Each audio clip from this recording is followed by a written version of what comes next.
اعوذ باللہ من الشیطان الرجیم بسم اللہ الرحمن الرحیم۔ عزیز طلبہ، اسلامیات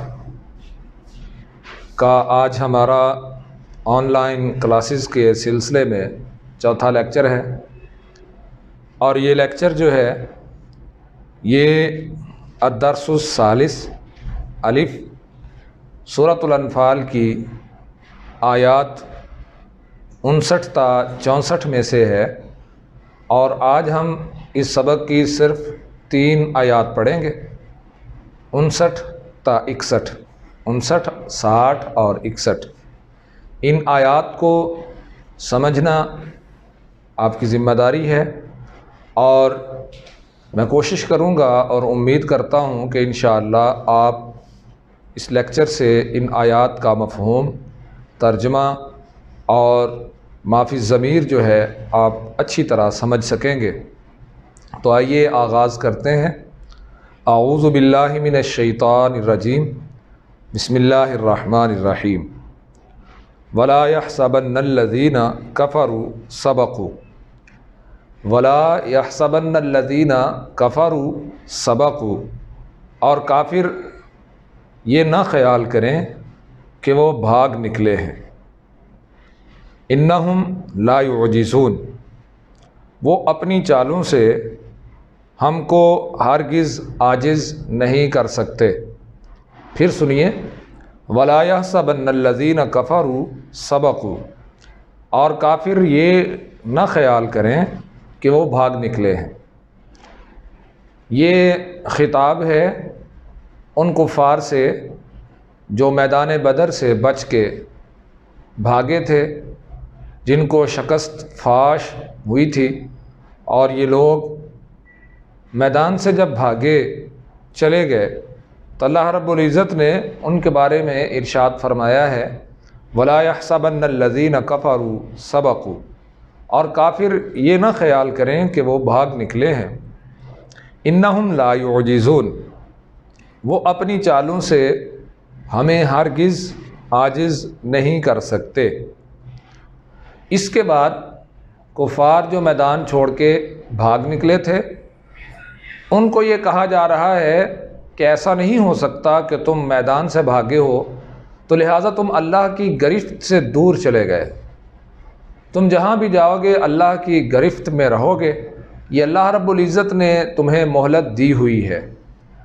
اب اللہ کی مہلت کو یہ نہ سمجھیے گا کہ تم اپنی جو تمہاری جمعیت بچ گئی، تمہاری طاقت بچی، اس طاقت کی بنا پر پھر تم کوئی چال چل کے، پھر تم کوئی سازش اختیار کر کے تم اللہ کو عاجز کر دو گے۔ اللہ رب العزت تمہارے ان کاموں سے کبھی عاجز نہیں ہو سکتے، اور تمہیں اپنا پچھلا انجام اپنے ذہن میں رکھنا ہوگا۔ آیت نمبر 60، وَأَعِدُّوا لَهُم مَّا اسْتَطَعْتُم مِّن قُوَّةٍ، وَأَعِدُّوا لَهُم مَّا اسْتَطَعْتُم مِّن قُوَّةٍ وَمِن رِّبَاطِ الْخَيْلِ تُرْهِبُونَ بِهِ عَدُوَّ اللَّهِ وَعَدُوَّكُمْ وَآخَرِينَ مِن دُونِهِمْ لَا تَعْلَمُونَهُمْ اللَّهُ يَعْلَمُهُمْ وَمَا تُنْفِقُوا مِن شَيْءٍ فِي سَبِيلِ اللَّهِ يُوَفَّى إِلَيْكُمْ وَأَنْتُمْ لَا تُظْلَمُونَ۔ وَأَعِدُّوا لَهُم مَّا اسْتَطَعْتُم مِّن قُوَّةٍ، اور جہاں تک ہو سکے فوج کی جمعیت کے زور سے، وَمِن رِّبَاطِ الْخَيْلِ، اور گھوڑوں کے تیار رکھنے سے، تُرْهِبُونَ بِهِ عَدُوَّ اللَّهِ وَعَدُوَّكُمْ، ان کے مقابلے کے لیے مستعد رہو کہ اس سے خدا کے دشمنوں اور تمہارے دشمنوں، وَآخَرِينَ مِن دُونِهِمْ، اور ان کے سوا اور لوگوں پر، لا تعلمونہم، جن کو تم نہیں جانتے، اللہ یعلمہم، اللہ ان کو جانتا ہے، وما تنفقوا من شیء،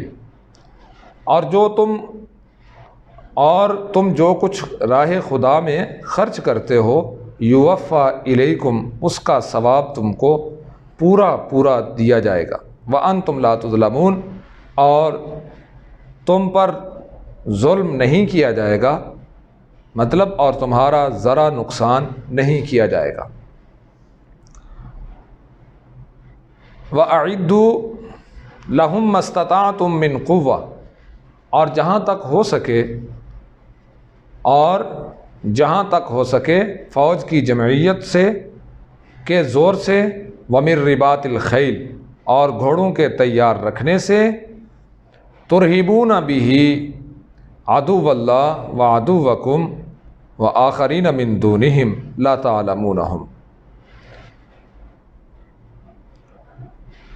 اللہ یعلمہم، اللہ رب العزت یہاں سے جو بات بیان فرما رہے ہیں وہ یہ ہے کہ اور گھوڑوں کے تیار رکھنے سے، وَمِن رِّبَاطِ الْخَيْلِ، اور گھوڑوں کے تیار رکھنے سے، مطلب کہ تم نے خود بھی تیار کرنی ہے اپنی جماعت، اپنی فوج، اپنے سپاہی، اپنا لشکر، وہ بھی افرادی قوت بھی آپ کی بھرپور ہونی چاہیے۔ اب اس افرادی قوت کے لیے سامان ضرب و حرب، اس میں سواری ایک اہم اہمیت کی حامل ہوتی ہے اور اہم رکن ہے سواری۔ اور اس دور میں سواری جو تھی وہ گھوڑے، اونٹ وغیرہ ہوا کرتے تھے، جانوروں سے بردباری کا کام لیا جاتا تھا۔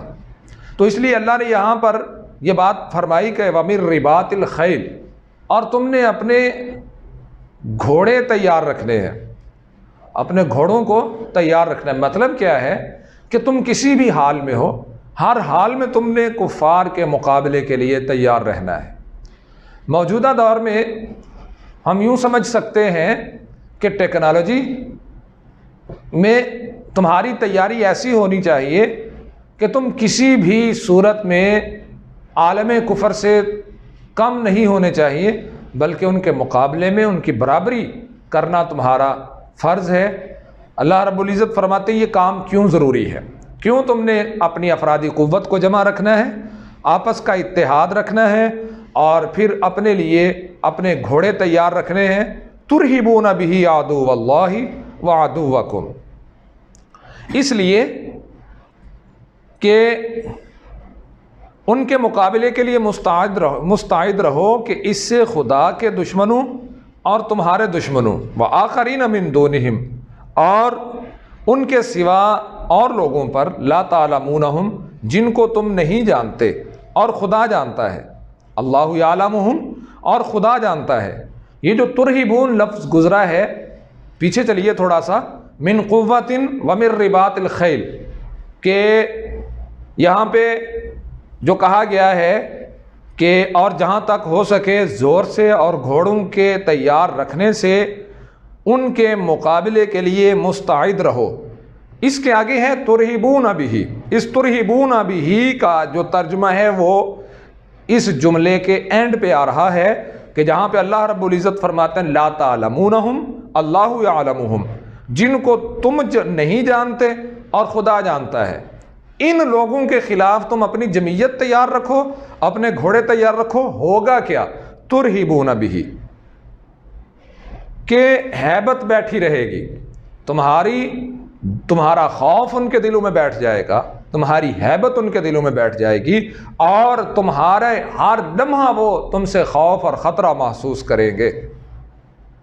وما تنفقوا من شیء فی سبیل اللہ، اس سے آگے پچھلی جو آیت کا آدھا حصہ گزرا ہے اس میں اللہ تعالیٰ نے اس بات کی ترغیب دلائی ہے کہ اپنی جمعیت کو تیار کرنا ہے، اپنے گھوڑے تیار رکھنے ہیں، یعنی آپ کی فوج بھی تیار ہو اور فوج کے پاس سامان ضرب و حرب، یعنی لڑائی کا پورا مکمل سامان جو فی زمانہ چلتا ہے وہ اس کے پاس ہونا چاہیے۔ جب یہ سامان آپ کی فوج کے پاس ہو تو یہ ہونا کیوں ضروری ہے؟ اللہ کی مدد تو ویسے بھی مسلمانوں کے لیے آتی ہے۔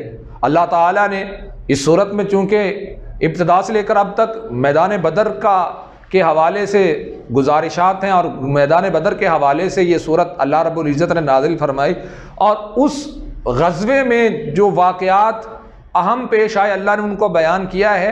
اور سب سے بڑی جو بات اس واقعہ میں دنیا نے دیکھی وہ یہ تھی کہ ایک طرف ایک چھوٹا سا لشکر ہے اور دوسری جانب اس لشکر سے 3 گنا بڑا لشکر جو ہے اللہ تعالیٰ اس چھوٹے لشکر کو اس بڑے لشکر پر غلبہ عطا کر رہے ہیں۔ تو یہ اللہ کی مدد سے سب کچھ ہوا تھا، لیکن اللہ تعالیٰ نے اس آیت کریمہ میں اہل ایمان کو یہ ترغیب دلائی ہے کہ تم نے ہر حال میں تیار رہنا ہے، اور اس تیاری کے ضمن میں وَأَعِدُّوا لَهُم مَّا اسْتَطَعْتُم مِّن قُوَّةٍ وَمِن رِّبَاطِ الْخَيْلِ تُرْهِبُونَ بِهِ عَدُوَّ اللَّهِ وَعَدُوَّكُمْ وَآخَرِينَ مِن دُونِهِمْ لَا تَعْلَمُونَهُمْ اللَّهُ يَعْلَمُهُمْ۔ اور جہاں تک ہو سکے فوج کی جمعیت کے زور سے اور گھوڑوں کے تیار رکھنے سے ان کے مقابلے کے لیے مستعد رہو کہ اس سے خدا کے دشمنوں اور تمہارے دشمنوں اور ان کے سوا اور لوگوں پر جن کو تم نہیں جانتے اور خدا جانتا ہے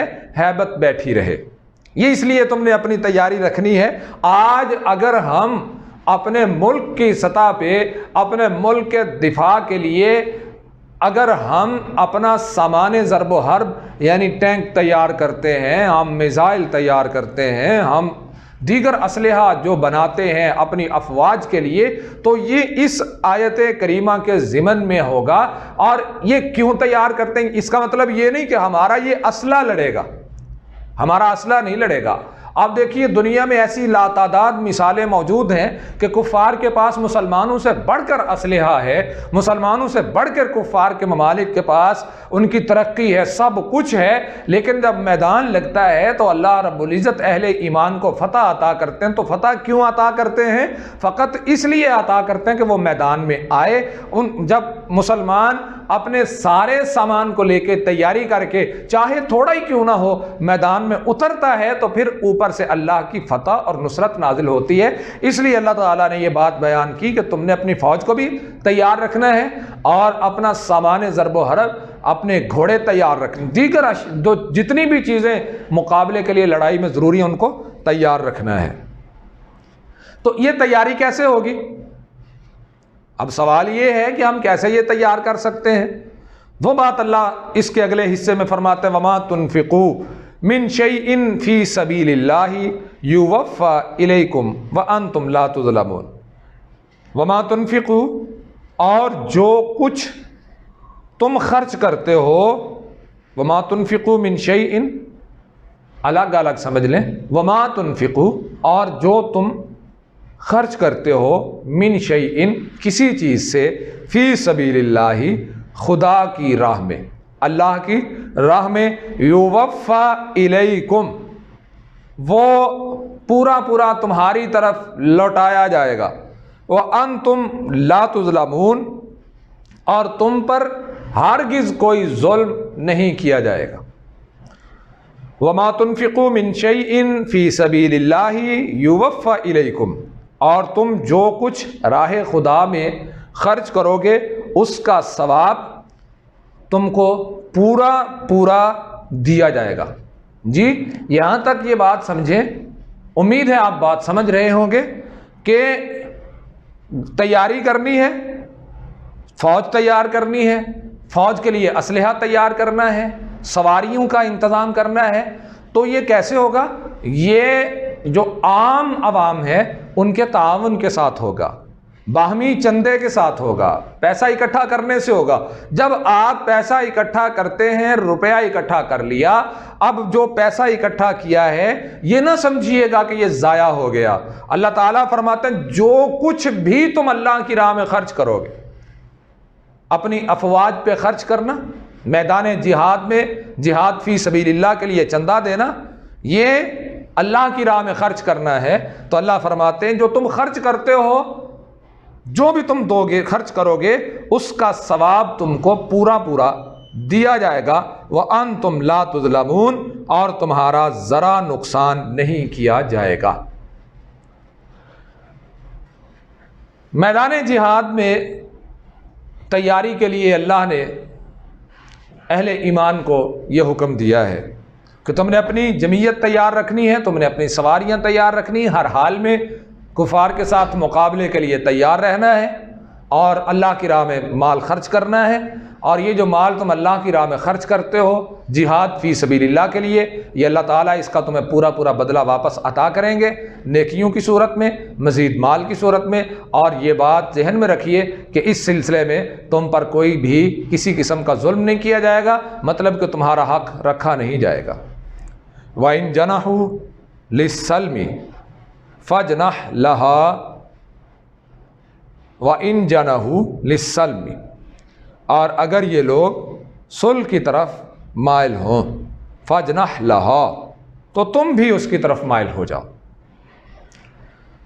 وَتَوَكَّلْ عَلَى اللَّهِ، اور خدا پر بھروسہ رکھو، إِنَّ اللَّهَ هُوَ السَّمِيعُ الْعَلِيمُ، بے شک وہی ہے سننے والا جاننے والا۔ یہ آیت جو ہے آیت نمبر 61، یہ اللہ تعالیٰ نے نبی کریم صلی اللہ علیہ وسلم کو اور پوری کائنات کے مسلمانوں کو اس آیت کریمہ میں کفار کے ساتھ صلح اور اتفاق کا ایک فارمولہ اس آیت کریمہ میں دیا ہے کہ کفار جب صلح کی طرف مائل ہوں تو اس وقت اہل ایمان کو کیا کرنا چاہیے۔ کافر اگر صلح کی طرف مائل ہو جائیں، وہ چاہیں کہ ہم صلح کرنا چاہتے ہیں، ملنا چاہتے ہیں، ہم لڑائی نہیں چاہتے، سرنڈر کر جائیں، وہ ہتھیار ڈال دیتے ہیں، تو ایسے عالم میں اہل ایمان کی ذمہ داری کیا ہے، یہ بات سمجھنے کی ہے۔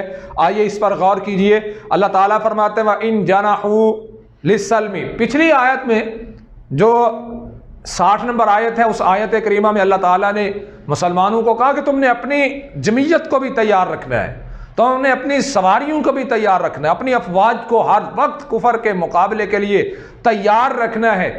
اگلی آیت جو 61 نمبر آیت ہے، آج کے ہمارے سبق کی آخری آیت کریمہ جو ہے، اس آیت کریمہ میں اللہ تعالیٰ فرماتے ہیں وَإِن جَنَحُوا لِلسَّلْمِ فَاجْنَحْ لَهَا، اور اگر یہ لوگ صلح کی طرف مائل ہو جائے، صلح کرنا چاہیں، تو پھر کیا کرنا ہے؟ فَاجْنَحْ لَهَا، تو تم بھی اس کی طرف مائل ہو جاؤ۔ یہ بڑا زبردست ایک دین اسلام کا حسن ہے، خوبصورتی ہے کہ اب مخالف اگر سرنڈر کر جاتا ہے تو وہاں پہ سروں کی فصلیں کاٹنے کا اللہ نے حکم نہیں دیا، بلکہ کیا کہا ہے؟ تم سپہ سالار ہو، تم مسلمان ہو، اب تم نے کرنا کیا ہے؟ فَاجْنَحْ لَهَا، تم اس طرح کرو، تم بھی اس کی طرف مائل ہو جاؤ، اپنے آپ کو اس کی جانب مائل کر دو۔ وہ اپنے ہاتھ تمہارے لیے صلح کے لیے پھیلاتے ہیں، تو تم بھی اس صلح کے لیے تیار رہو۔ وَتَوَكَّلْ عَلَى اللَّهِ، ذیل میں ضمن میں سوال یہ آتا ہے کہ اب کافر تو ہمارے ساتھ صلح کے لیے مائل ہو رہے ہیں، ہم ان کے ساتھ صلح کر رہے ہیں، تو شاید ایسا نہ ہو کہ وہ صلح کی آڑ میں ہمیں کوئی گزند پہنچائیں، کوئی نقصان پہنچائیں، تو ہمیں اس صورت میں تو لڑائی چاہیے نا، میدان لگا ہوا ہے۔ اللہ نے فرمایا کہ یہ میرا حکم ہے، وَتَوَكَّلْ عَلَى اللَّهِ، میری ذات پہ بھروسہ رکھو، ایسا نہیں ہوگا۔ وَتَوَكَّلْ عَلَى اللَّهِ، اور خدا پر بھروسہ رکھو، إِنَّهُ هُوَ السَّمِيعُ الْعَلِيمُ، کچھ شک نہیں کہ وہ سب کچھ سنتا اور جانتا ہے۔